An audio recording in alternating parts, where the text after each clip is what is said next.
Hi friend, स्वागत है आपका सत्येंद्र ITI के डिजिटल लर्निंग क्लास में। मैं दिनेश कुमार आज आप सबों के लिए लेकर आए हैं जल विद्युत ऊर्जा। जैसा कि हम लोग पिछले क्लास में पढ़े थे भूतापीय ऊर्जा, और ये सभी जो पॉइंट है टॉपिक है यह गैर परंपरागत ऊर्जा के स्रोत का है, जिसको हम लोग क्रमबद्ध पढ़ रहे हैं। तो आज हम लोग पढ़ेंगे जल विद्युत ऊर्जा को। तो सबसे पहले जानते हैं कि जल विद्युत ऊर्जा किसे कहते हैं, इसका परिभाषा। तो जल विद्युत ऊर्जा जो है ना, यानी ये जल से उत्पन्न किया जाता है। तो कैसा जल होना चाहिए और कहां पर यह उत्पन्न किया जा सकता है? तो कहा जाता है गिरते हुए या बहते हुए जल, गिरते हुए या बहते हुए जल को यदि विद्युत ऊर्जा में बदल दिया जाए, यानी गिरते हुए जल या बहते हुए जल से यदि विद्युत ऊर्जा की उत्पत्ति की जाए तो उसे जल विद्युत ऊर्जा कहते हैं। किसे कहते हैं जल विद्युत ऊर्जा? गिरते हुए जल या बहते हुए जल को यदि विद्युत ऊर्जा में परिवर्तित कर दिया जाए तो उसे जल विद्युत ऊर्जा कहते हैं। तो हम लोग देखते हैं कि बड़े पैमाने पर ज्यादातर जो विद्युत उत्पन्न किए जाते हैं वो गिरते हुए जल से, और बहुत कम पैमाने पर छोटा छोटा प्रणाली के माध्यम से बहते हुए जल में भी विद्युत ऊर्जा उत्पन्न किए जाते हैं। तो बहते हुए जो जल विद्युत ऊर्जा होते हैं उसको कहते हैं माइक्रो जल विद्युत ऊर्जा, यानी छोटा, जिसका कुछ क्षमता है, लिमिट क्षमता है कि 5 किलो वाट से लेकर 100 किलो वाट तक की विद्युत अगर उत्पत्ति करना हो तो हम लोग क्या करेंगे, अगर नदी है यानी बह रहा है धारा, तो उसमें भी इतना कम मात्रा का विद्युत उत्पन्न किया जा सकता है, जिसको हम लोग क्या करते हैं माइक्रो जल विद्युत ऊर्जा कहते हैं। तो इसमें क्या होता है ना कि ज्यादा से ज्यादा हम लोग छोटी छोटी नदियों या कई बार पहाड़ों से धाराएं जो गिरती है उसके माध्यम से भी हम लोग ये माइक्रो जल विद्युत ऊर्जा तैयार कर लेते हैं। लेकिन नुकसान क्या है ना इसका कि यह कई बार क्या होता है कि मौसम भर ही चलते हैं। कुछ नदियों में पानी जो होते हैं उसकी जो धाराएं होती है कुछ बरसात के मौसम में और शरद ऋतु तक रहते हैं, उसके बाद नदी सूख जाती है। तो वैसे समय में फिर जो जल विद्युत प्रणाली है वो समाप्त हो जाती है, वो रुक जाती है। तो ऐसे स्थितियों में उस क्षेत्र की जो विद्युत सप्लाई है वो बाधित होता है। अतः इस विद्युत प्रणाली का प्रयोग ज्यादातर नहीं हो सका। तो ज्यादातर जो विद्युत प्रणाली का प्रयोग किया जाता है वो बड़ा में किया जाता है, जिसका की क्षमता उच्च होता है। तो जल विद्युत ऊर्जा जो अभी तक देखा गया है कि 2004 तक में पूरे विश्व में, अगर हम बात कर लें तो 2004 ईस्वी तक 2004 तक में पूरे विश्व में 816 गीगावाट विद्युत की उत्पत्ति की गई थी। 2004 ईस्वी तक पूरे विश्व में 816 गीगावाट इलेक्ट्रिक की उत्पत्ति की गई थी, जो संपूर्ण विद्युत का 20%, जो संपूर्ण विद्युत का कितना है 20% है। यानी कहा जा सकता है कि ये जो है ना पूरे विश्व में जितना खपत किया जाता है विद्युत और जितना आउटपुट तैयार किया जाता है उसका 20% विद्युत केवल जल विद्युत ऊर्जा के माध्यम से तैयार किया गया है। इसलिए कहा जाता है कि कुछ ऐसे देश भी हैं जो सबसे ज्यादा विद्युत की उत्पत्ति जल विद्युत के माध्यम से करते हैं, जैसे नॉर्वे।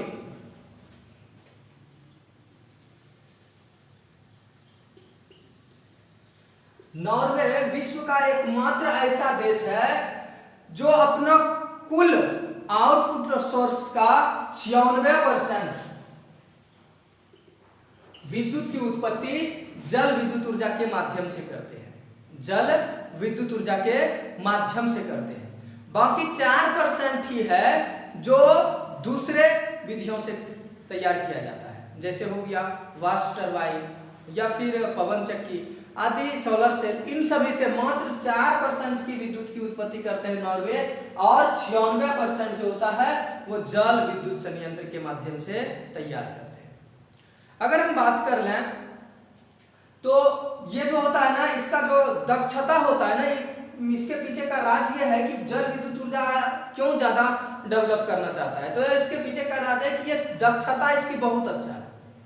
यानी हम बात कर लें गैस यानी ताप ऊर्जा और पवन चक्की के तुलना में, तो जो इसकी दक्षता होती है वो 90%।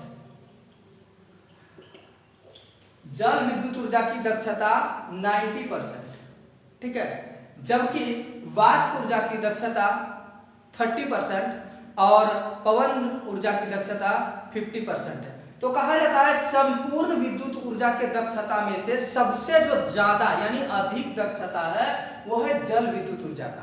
इसलिए आज के दौर में ज्यादा से ज्यादा हर देश जो विद्युत उत्पन्न करने की अपनी क्षमता को बढ़ा रहे हैं, वो कहीं ना कहीं जल विद्युत ऊर्जा के सोर्स को खोजते हैं कि ज्यादा से ज्यादा बांध, सरोवर, नदी हो जिससे कि जल विद्युत की उत्पत्ति की जा सके।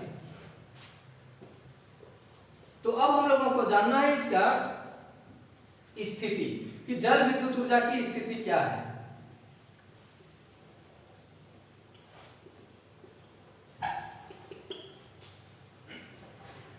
तो बिजली घर की जो स्थिति होती है ना, हम लोग देखते क्या है कई बार कि बिजली घर जहां पर भी है जल विद्युत संयंत्र, वो मतलब पानी के सोर्स के नजदीक है, लेकिन ऐसा जरूरी नहीं है कि हर जगह यह पानी के नजदीक ही हो। कई बार देखा गया है कि पानी का सोर्स जो है ना पहाड़ियों के टॉप पर है, एकदम चोटी पर है, और वहां पर ना कोई घर आदि बनाने की, विद्युत संयंत्र लगाने की कोई जगह नहीं पाया। तो क्या करते हैं ना, उसके निचले तली पर आकर के बिजली का घर तैयार किया जाता है। और ऐसे स्थितियों में यह भी देखा गया है कि अधिक से अधिक विद्युत की उत्पत्ति की जाती है। तो इससे यह साफ होता है कि जितनी ऊंचाई से पानी गिरती है उतना अधिक पावर हम उत्पन्न कर सकते हैं, लेकिन यह कहीं सत्य नहीं है कि अधिक पावर उत्पन्न करने के लिए भी हमें बिजली घर उसके नजदीक ही रखना होगा। हम उसको दूर में भी स्थापित कर सकते हैं, ऐसी है इसकी स्थिति। यानी ऐसा जरूरी नहीं है कि हम जहां बिजली उत्पन्न कर रहे हैं एकदम नजदीक में ही जल हो, उसको पाइपलाइन या और भी माध्यम से हम ला सकते हैं और बिजली की उत्पत्ति कर सकते हैं। इसलिए हमने समझाया कि स्थिति कैसी होती है बिजली की, यानी जल विद्युत ऊर्जा की। तो इसकी स्थिति है कि हम दूर में भी स्थापना कर सकते हैं। तीसरा है, आगे हम लोग देखेंगे कि विश्व के विभिन्न देशों में जल विद्युत क्षमता, विश्व के विभिन्न देशों में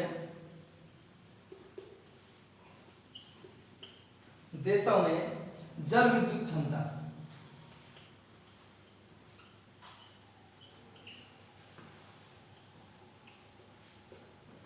अगर जल विद्युत क्षमता की हम बात करें ना, तो कुछ 10 देश आते हैं जिसमें कि सबसे ज्यादा विद्युत की उत्पत्ति जल विद्युत के माध्यम से किया जाता है।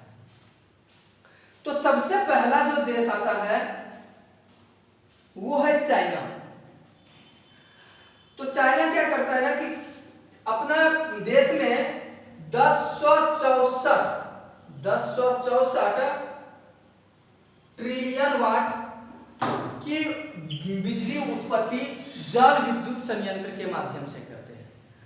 और आपको पता भी होगा कि चाइना बहुत ज्यादा टेक्नोलॉजी में डेवलप भी किया है और उसने जल विद्युत संयंत्र को भी बहुत बढ़ावा दिया है, और वहां पर पानी भी पर्याप्त मात्रा में है। इसलिए क्या किया जा सका कि वहां ज्यादा से ज्यादा जो है ना जल विद्युत का उपयोग किया जाने लगा, और इसका परिणाम यह हुआ कि 1064 ट्रिलियन वाट विद्युत की उत्पत्ति उन्होंने जल विद्युत के माध्यम से किया, जो कुल विद्युत का 18.7% है, जो कुल विद्युत का 18.7% है। अगर इसी रो को हम आगे बढ़ाएं तो भारत का नंबर 6 नंबर पे आता है। भारत 6ठे नंबर पर है। इसके बाद अगर बात कर रहे हैं तो हम कनाडा है जो 383 उत्पन्न करता है, लेकिन अगर कुल उत्पादन क्षमता का परसेंटेज देखें तो 58.3% होता है। उसके बाद अमेरिका, रशिया इस प्रकार से है। और हम लोग देखते हैं जो भारत हमारी कंट्री है वो 6ठे नंबर पर है, जहां कुल उत्पादन होता है भारत का कुल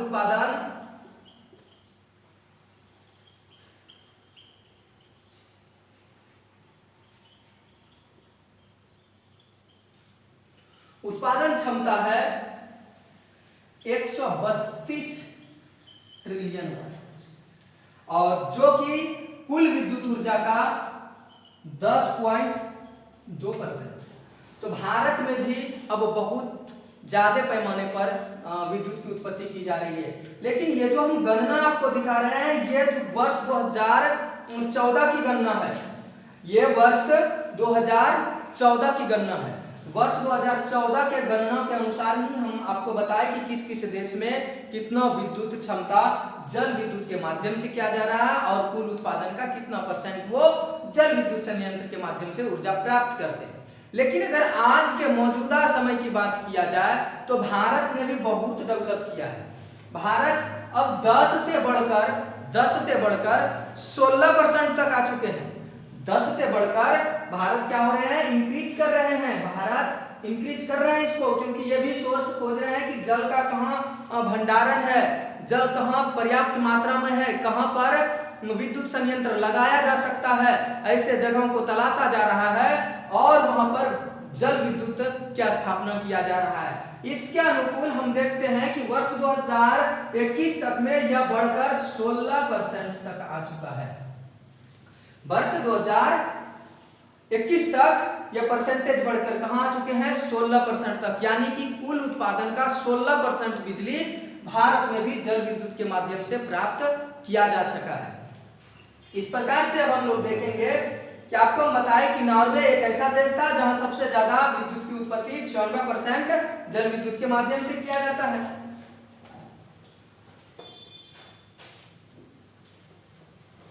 सरकार हम लोग देखेंगे कि भारत में जल विद्युत संयंत्र जो बांध है वो कहां कहां पर बड़े बड़े बांध है।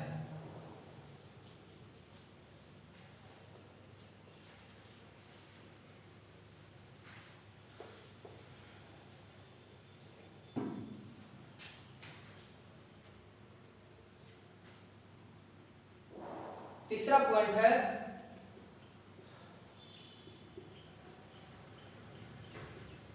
भारत में जल विद्युत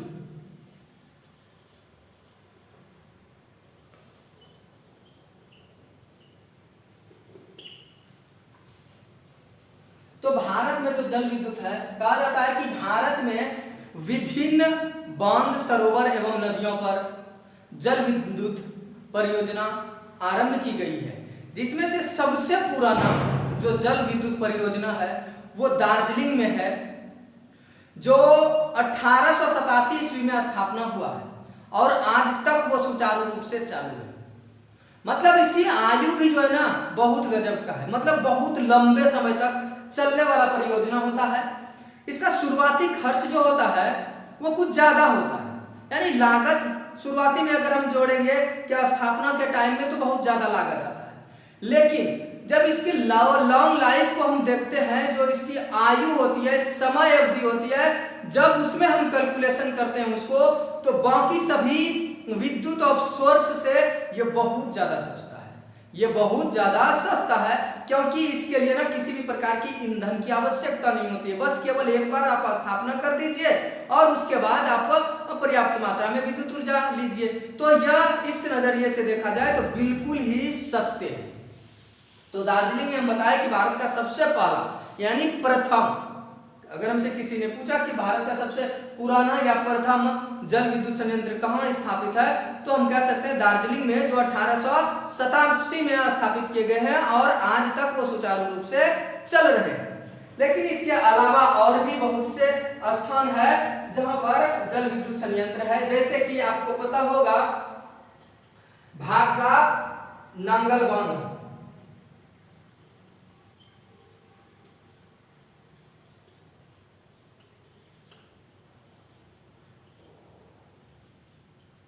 भाखड़ा नांगल बांध। दूसरा है दामोदर घाटी निगम,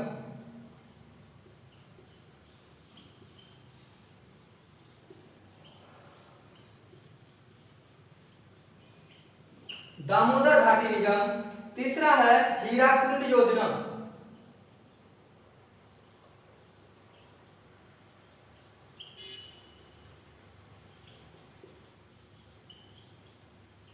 अगला है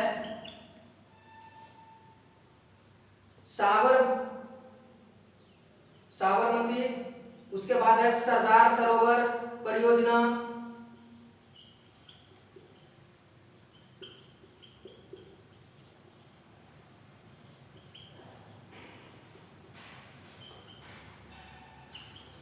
सरदार सरोवर परियोजना। उसके बाद है सतलुज जल विद्युत निगम,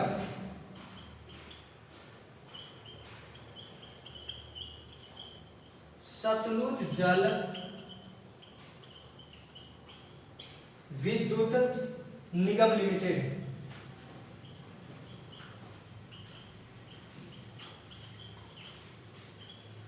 इसके अलावा भी हम बात कर रहे हैं तो भारत के बहुत से छोटे छोटे नदियों पर भी या बड़े बड़े बांध सरोवरों पर भी जल विद्युत संयंत्र स्थापित किए गए हैं। जैसे कि आप कह सकते हैं फरक्का, आपका मसानजोर, ये सब भी स्थानों पर भी जल विद्युत संयंत्र स्थापित हैं। लेकिन जो बड़े बड़े थे उनका हम कुछ नाम लिखे, जो बड़ा बड़ा परियोजना है जहाँ ज्यादा मात्रा में, अधिक से अधिक मात्रा में विद्युत की उत्पत्ति की जाती है। इसके अलावा हम लोग को देखना है कि इसका लाभ क्या है, जल विद्युत संयंत्र के क्या लाभ है।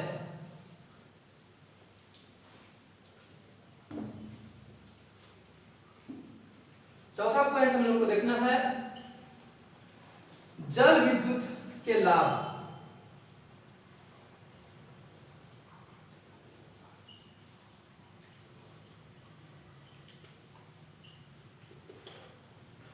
अगर जल विद्युत की लाभ की बात कर लें तो सबसे बड़ा इसका फायदा यह है कि यह नवीकरण योग्य ऊर्जा है, संसाधन है। यानी इससे ना इसको हम लोग बार बार उपयोग में ला सकते हैं। जैसे क्या होता है ना कि हम लोग ऊंचे स्थानों पर पानी को एकत्रित तो कर लेते हैं और एकत्रित करने के बाद हम लोग क्या करते हैं, उससे विद्युत की उत्पत्ति करते हैं। और जो बांध से निचला स्तर होता है वहां पर हम लोग उस पानी को छोटे छोटे नदियों के माध्यम से विभाजित करके या नहर के माध्यम से विभाजित करके छोड़ते हैं ताकि उस निचले स्तर की सिंचाई प्रबंध उत्तम हो सके। और इस वजह से क्या होता है कि हम पानी को रोकते हैं, स्टोर करते हैं, जिससे कि वर्ष भर यानी साल भर तक हम लोग कंटिन्यू क्या करते हैं, नहर में पानी छोड़ पाते हैं। और अगर हम लोग जल संयंत्र की स्थापना नहीं करते तो शायद बांध में हम लोग पानी भी एकत्रित नहीं करते और पानी कुछ ही मौसम में समाप्त हो जाती है और आगे भी जो लाभ मिलने वाला था वो नहीं मिल पाता। तो सबसे बड़ा लाभ हमने देखा कि जो जल विद्युत संयंत्र है इसके माध्यम से हम लोग बांध में, सरोवर में पानी को एकत्रित करते हैं और इसके माध्यम से हम लोग जल विद्युत टरबाइन को भी चलाते हैं और साथ ही निचले स्तर में सिंचाई का उत्तम प्रबंध भी प्राप्त करते हैं। कई स्थानों पे आप लोगों ने देखा होगा कि जल विद्युत संयंत्र से जो पानी बाहर निकलती है उसे आदमी पीने के लिए भी उपयोग करते हैं। जैसे हरियाणा, राजस्थान, ये सब भारत के कुछ प्रसिद्ध राज्य है जहां सतलुज नदी से जल परियोजना के माध्यम से जो पानी बाहर निकाला जाता है उसको नहर के माध्यम से राजस्थान, पंजाब, हरियाणा आदि राज्यों में दिया जाता है, जिससे सिंचाई एवं पीने के लिए भी प्रयोग किया जाता है। तो हम सबसे बड़ा लाभ क्या देखे कि यह नवीकरणीय योग्य ऊर्जा है। दूसरा क्या है, प्रदूषण रहित है। इसमें किसी भी प्रकार की कोई प्रदूषण नहीं है। ऐसा नहीं है कि यह कोई वायु प्रदूषण करता है या फिर जल प्रदूषित हो जाते हैं या फिर ध्वनि प्रदूषण करते हैं। यानी प्रदूषण का हम लोग कह सकते हैं कि कोई झंझट नहीं है, प्रदूषण तो होना ही नहीं है। तो सबसे बड़ा बेनिफिट ये भी हम कह सकते हैं कि यह प्रदूषण रहित है, इसमें किसी भी प्रकार की कोई प्रदूषण नहीं होते हैं। अगला इसका लाभ है कि लागत कम है। हमने कुछ देर पहले भी बताया आपको कि इसका जो शुरुआती लागत है ना, जब हम लोग स्थापित करने लगते हैं, इसको लगाने लगते हैं, उस समय ऐसा लगता है कि लागत बहुत ज्यादा होगा, लेकिन जब उसका हम पूरा समय काल को देखते हैं कि ये अगर साल 150 साल तक चल गया और उसका कैलकुलेशन करते हैं तो फिर इसका लागत बहुत कम हो जाता है अन्य विद्युत ऊर्जा के तुलना में। इसलिए हम लोग कह सकते हैं एक शब्द में कि इसका लागत कम होता है। दक्षता की बात अगर कर लें तो इसकी दक्षता उच्च होती है। जैसा कि हमने पहले भी आपको बताया कि जो जल विद्युत संयंत्र की दक्षता है वो 90% तक है। 90% तक दक्षता पर हम इसको उत्पन्न कर सकते हैं, जबकि वाष्प टरबाइन और आपका पवन ऊर्जा से इस सब का दक्षता बहुत कम है, उसके तुलना में यह बहुत अधिक है, तो इसकी दक्षता बहुत अच्छी है। और तीसरा आगे जो पॉइंट है हम लोग ये कह सकते हैं कि इसका जो बेनिफिट है, सबसे बड़ा बेनिफिट कि ये लंबे समय तक टिकता है। यानी ये अगर एक बार स्थापित कर दें तो हम 100, 150, 200 साल तक भी हम इसका उपयोग निरंतर कर सकते हैं। या इसका जो संरक्षण होता है ना, बहुत कम संरक्षण होता है, इसका देख रेख बहुत सरल है और सभी ऊर्जा स्रोत के तुलना में, इसलिए हम लोग कहते हैं कि ये लंबे समय तक चलने वाला विद्युत संयंत्र है। तो इस प्रकार से आज हम लोगों ने जाना कि जल विद्युत ऊर्जा का लाभ आदि और कौन कौन से इससे रिलेटेड टॉपिक था। तो आज के लिए बस इतना ही, मिलते हैं नेक्स्ट क्लास में कुछ इसी प्रकार के और भी टॉपिक को लेकर। तब तक के लिए धन्यवाद।